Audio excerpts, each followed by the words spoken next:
मेरा नाम ओपी तिवारी है। मैं यूआरडी एकेडमी बांदा से बात कर रहा हूँ। आज का जो विषय है, आज जिस विषय पर हम डिस्कशन करने वाले हैं वो विषय जो है वो आप देख रहे होंगे कि हमारे जो भारत का जो पश्चिमी तट है वो इस समय एक प्राकृतिक आपदा से घिरा हुआ है और पूरा पश्चिमी तट केरल से लेकर के गुजरात तक में एक चक्रवात का सामना करना पड़ रहा है। और उस चक्रवात को अगर आप देखें तो आप अपने बुंदेलखंड में भी इस क्षेत्र को महसूस कर रहे होंगे। हवाएं चल रही हैं, कहीं कहीं बरसात हो रही है, बादल छा रहे हैं, तो ये सिर्फ वही चक्रवात का ही प्रभाव है। तो आज हम डिस्कस करने वाले हैं कि जो चक्रवात, ये जो साइक्लोन डेवलप हुआ अरब सागर में, वो उसका नाम कैसे रखा गया, नाम क्यों रखा जाता है और आखिर साइक्लोन डेवलप कैसे होते हैं। जो ट्रॉपिकल साइक्लोन होते हैं, जो आपके उष्णकटिबंधीय चक्रवात होते हैं, ये डेवलप कैसे होते हैं, इन सारे विषय पर आज हम चर्चा करने वाले हैं। तो ध्यान से सुनिएगा बेटा, और जहाँ पर हमें लगेगा तो उसमें साइड में इमेज आती जाएगी, तो मेरी बातों को और इमेज को आप एक दूसरे से जोड़ करके पढ़िएगा तो आपको बहुत अच्छे से समझ में आएगा। और एक चीज़ होती है कि किसी भी बात को, मेरी कोशिश ये है कि मैं एक सरल भाषा में आपको समझाऊं बातें, तो इस वीडियो को आप बार बार रिपीट करके देखें, तो चीज़ें आप देखिएगा जब सुनेंगे 2-3 बार तो आपको चीज़ें आसानी से दिमाग में बैठ जाएंगी। और हमें कोशिश करनी चाहिए कि हम अधिक से अधिक सुने और उसको दिमाग में बैठाने की कोशिश करें। चलिए बात करते हैं आज के साइक्लोन की। जो साइक्लोन हमारे देश में इस समय एक प्राकृतिक आपदा के रूप में भारत के पश्चिमी तट पर कहर ढा रहा है, उसके बारे में बात करते हैं। तो ये जो हमारे यहाँ जो साइक्लोन जो अरब सागर से डेवलप हुआ, इस साइक्लोन का नाम है टाउते। याद रखिएगा, ये जो साइक्लोन है, इस साइक्लोन का नाम है टाउते और इसका जो नामकरण है इसका, ये किया है म्यांमार ने। तो प्रश्न यहाँ पर दिमाग में कई सारे उठ रहे होंगे कि टाउते का अर्थ क्या होता है, क्योंकि म्यांमार ने रखा है नाम तो निश्चित है इसका कुछ अर्थ होगा जा करके, तो ये मैं आपको बता दूंगा जाकर। चलिए, तो टाउते जो है, ये ध्यान रखिएगा, जो टाउते साइक्लोन इस समय चल रहा है हमारे देश में, जो हमारा देश सामना कर रहा है इस प्राकृतिक आपदा का, उसका नाम, टाउते का नाम म्यांमार ने रखा है, जिसका बर्मी में जो शाब्दिक अर्थ होता है तेज आवाज़ करने वाली छिपकली। याद रखिएगा, टाउते का शाब्दिक अर्थ जो म्यांमार में, जो बर्मी में इसका शाब्दिक अर्थ है, उसका नाम है तेज आवाज़ करने वाली छिपकली। इस चीज़ को आप याद कर लीजिए। फिर प्रश्न उठता है कि आखिर जो ये नाम होते हैं, जैसे 2020 में मई के ही महीने में हमारे यहाँ साइक्लोन आया था, उसका नाम एम्फन था जाकर। तो प्रश्न दिमाग में आता कि इतने सारे साइक्लोन आते हैं, कई अलग अलग नाम से आते हैं, जब भी कोई नया साइक्लोन आता है उसका एक अलग नाम हो जाता है, तो आखिर इनका नामकरण की आवश्यकता क्यों पड़ी, कैसे नाम रखा जाता है, किसने इस चीज़ को सोचा कि हमें नाम रखना है। क्या देशों में लड़ाई नहीं हो जाती है कि भारत में टकरा रहा है, नाम म्यांमार रख रहा है। बड़ा प्रश्न उठता है दिमाग में कि भारत में प्राकृतिक आपदा आई है लेकिन इस पूरे चक्रवात का नाम भारत ना रख करके म्यांमार रख रहा है। तो इस सारे विषय पर हम लोग धीरे धीरे अभी डिस्कस कर लेंगे। चलिए समझते हैं जाकर के, तो चीज़ों को देखते हैं जाकर। कुछ समय पहले अगर बात की जाए तो 14 मई को यहाँ पर जो चीज़ें निकल करके आ रही थी, यहाँ पर जो IMD है, हमारी इंडियन मेट्रोलॉजिकल जो डिपार्टमेंट है, भारतीय मौसम विज्ञान विभाग, हमारे यहाँ जो एक संस्था है, याद रखिएगा, हमारे यहाँ जो संस्था IMD, ये पृथ्वी विज्ञान मंत्रालय के अधीन एक एजेंसी है। यही हमारे देश में मौसम की लगातार जानकारी हमको देता रहता है।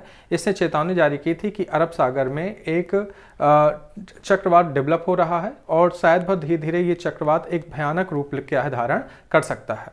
और 14 तारीख तक, मंगलवार तक, ये केरल से लेकर के पूरे गुजरात के इलाके को, अर्थात पूरे पश्चिमी तट को क्या कर लेगा, कवर कर लेगा। तो ये चीज़ उन्होंने बताई थी और देख भी रहे हैं कि कहीं ना कहीं पूरा चक्रवात एक विध्वंसक रूप लेता हुआ चला जा रहा है, जिससे काफ़ी हमारे आर्थिक और जनहानि हो रही है। तो चलिए हम लोग बात करते हैं कि आखिर हमें ये नामकरण जो रखा जाता है, क्यों रखा जाता है, कैसे रखा गया। तो वर्ष 2000 में एक संस्था है WMO, वर्ल्ड मेट्रोलॉजिकल ऑर्गेनाइजेशन, ये संस्था है, इसने एक समिति बनाई थी जा करके, panel on tropical cyclone, PTC एक समिति बनाई थी। और इस समिति ने ये बात की कि जो हिंद महासागर है और हिंद महासागर के आसपास के जो खाड़ियाँ हैं, जैसे अरब सागर हो गया, बंगाल की खाड़ी हो गई, इसमें अगर ट्रॉपिकल साइक्लोन डेवलप होते हैं तो इनके आसपास के जो देश हैं, इनसे जुड़े हुए जो देश हैं, वो कहीं ना कहीं ये एकजुट हों, एक इस समिति के अंदर कार्य करें और वही लोग नाम सुझाएं, तो वही नाम रखा जाएगा। तो 2000 में ये संस्था बनी थी जाकर। 2004 में इस PTC के अधीन, फिर से आप याद कर लीजिए इस पूरे नाम को, पैनल ऑन ट्रॉपिकल साइक्लोन, इस संस्था के अंदर 8 देश शामिल हुए थे। हर एक देश को 8 नाम था कि आप 8 नाम दीजिएगा, तो हर एक देश ने 8 नाम सुझाए थे। तो इस प्रकार से 64 नाम 2004 में पीटीसी के पास गए थे जाकर। ये जो नाम होते हैं, ये अधिकतर जैसे नाम आते हैं तो अल्फ़ाबेटिकली दिया जाता है कि देशों को कि इस बार जो साइक्लोन आया, तो अल्फ़ाबेटिकली जो ऑर्डर चलता है देशों का, उस हिसाब से जो भी साइक्लोन आता है, जिस देश का ऑर्डर आता है, वो उस नाम को आगे बढ़ा के रख देता है। पिछली बार जब एम्फन आया था तो ये उस 64 जो नाम थे साइक्लोन का, वो अंतिम नाम था। तो निश्चित है कि लिस्ट का वो अंतिम नाम था, तो हमें नए नामों की ज़रूरत थी। तो 2018 में इसमें 5 देश और शामिल हुए, तो 13 देश हो गए। पहले 8 थे, फिर 5 हो गए, 13 देश हो गए, और फिर हर एक देश ने 13 नाम दिए जाकर। तो 13 देश हैं, हर देश ने 13 नाम दिए, तो 169 नए नाम फिर से यहाँ पर निकल करके आए। तो यहाँ पर ये जो नाम आपका निकल करके आता है, टाउते जो नाम आता है, ये म्यांमार ने दिया जा करके। अब प्रश्न उठता है कि इसमें देश कौन कौन से शामिल हैं। तो मैंने आपसे प्रश्न बताया, अभी आपको बताया कि जो 13 देश हैं, ये आपके हिंद महासागर, अगर आप बात करें अरब सागर और बंगाल की खाड़ी से जुड़े हुए ही देश आपको मिलेंगे जाकर। उत्तरी हिंद महासागर, अरब सागर और आपका बंगाल की खाड़ी, तो इनके देशों के नाम सुन लीजिए जाकर। इसमें भारत शामिल है जाकर के, बांग्लादेश शामिल है, म्यांमार शामिल है, थाईलैंड शामिल है, श्रीलंका शामिल है, मालदीव है, यमन है, ओमान है, सऊदी अरब है, यूएई है, ईरान है और कतर है। साइड में कहीं मैंने बोल रहा हूँ कि इमेज भी चल रही होंगी, तो जो नाम मैं बोल रहा हूँ आप देखते भी चले जाइएगा। सारा का सारा आप मेरी कन्वर्सेशन को और इमेज को आप जोड़ करके पढ़ेंगे तो आपको बहुत अच्छे समझ में आएगा। तो 13 देशों के नाम मैंने आपको गिनाए। 13 देश आसानी से याद हो जाते हैं। अब बंगाल की खाड़ी का अगर आपको मैप याद होगा तो बंगाल की खाड़ी के आसपास देश ढूंढिए जा करके। तो पहला देश आपको क्या मिलेगा बेटा? भारत है। उसके ऊपर देखिए बांग्लादेश है, वहीं से जुड़ा हुआ आपको म्यांमार मिलेगा। नीचे जाएंगे तो थाईलैंड मिलेगा, और नीचे जाएंगे तो श्रीलंका मिलेगा, इधर जाएंगे तो मालदीव है। और अरब सागर से जुड़े हुए जो देश हैं, वो देश अगर आप देखेंगे जाकर तो वहाँ पर आपको यमन है, ओमान है, सऊदी अरब है, यूएई है, ईरान है और कतर है। तो इस प्रकार से आपको 13 देश से आसानी से याद हो जाएंगे। आप पिक्चर बनाइए, हमेशा एक इमेज बनाइए कि हाँ इस तरह से चीज़ें बोली जा रही हैं और तैयार की जा रही हैं, तो ज़्यादा अच्छे समझ में आएगा। तो इस प्रकार से मैंने आपको बताया कि किस प्रकार से इन 13 देशों ने 169 जो नाम दिए हैं, उन्हीं से लगातार अल्फ़ाबेटिकली ऑर्डर पर जिस देश का नाम आता है, वह देश जो भी ट्रॉपिकल साइक्लोन डेवलप होते हैं उत्तरी हिंद महासागर में, अरब सागर में, बंगाल की खाड़ी में, वह नाम उनको आगे बढ़ा करके दे देता है। तो WMO की जो संस्था है, मैंने आपको संस्था बताया PTC, वो उस नाम को आगे बढ़ा देती है। अब प्रश्न उठता है जाकर के कि आखिर नाम देने की आवश्यकता क्यों महसूस हुई? क्योंकि जो साइक्लोन होते हैं, कभी कभी जो साइक्लोन होते हैं उनकी अवधि 1 हफ्ते से 2 हफ्ते के बीच होती है। इसी अवधि के दौरान कई बार ऐसा होता है कि जो साइक्लोन होते हैं, एक खत्म नहीं हो पाता है कि दूसरा चक्रवात डेवलप हो जाता है जाकर के। तो उस समय अगर हम देखें तो अब क्योंकि आपदा के रूप में भी आता है, जनहानि होती है, आर्थिक हानि होती है। अगर इन सब चीज़ों को अगर हम देखें तो आप समझिए कि कोई चक्रवात पहले से चल रहा है और अचानक उसी में दूसरा चक्रवात आ गया, तो शायद लोगों को समझने में बड़ी दिक्कतें महसूस होंगी कि हम किस चक्रवात की अनाउंसिंग कर रहे हैं। इस तरह से अगर देखा जाए तो नामकरण का उद्देश्य के पीछे जो प्रमुख उद्देश्य है, वैज्ञानिकों को, विशेषज्ञों को, आपदा प्रबंधन में काम करने वाली टीम को और नागरिकों को आसानी से इस बात की सूचना नाम के आधार पर दी जाती है कि हम ये जो चक्रवात चल रहा है इसके बारे में आपको सूचना दे रहे हैं। अगर कोई नया चक्रवात डेवलप होता है तो हम नए नाम के साथ उसकी सूचना देंगे, जिससे कहीं ना कहीं हमें आपदा से बचने में आसानी हो जाती है। हमेशा नाम जो रखा जाता है वो बहुत ही सरल और छोटा रखा जाता है।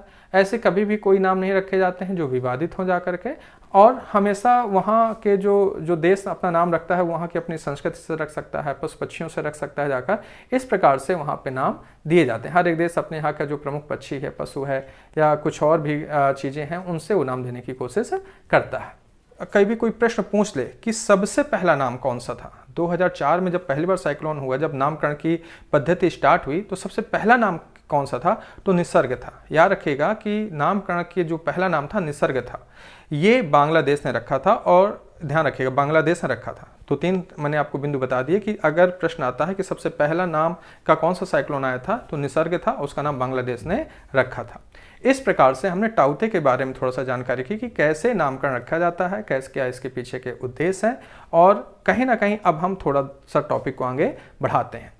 प्रश्न ये उठता है कि अब ये जो साइक्लोन डेवलप होते हैं, ये जो ट्रॉपिकल साइक्लोन डेवलप होते हैं, जो हिंद महासागर, अरब सागर या बंगाल की खाड़ी में डेवलप होते हैं, ये क्यों डेवलप होते हैं, इनकी आदर्श दशाएं क्या होती हैं, इस बारे में हम लोग बात करने वाले हैं।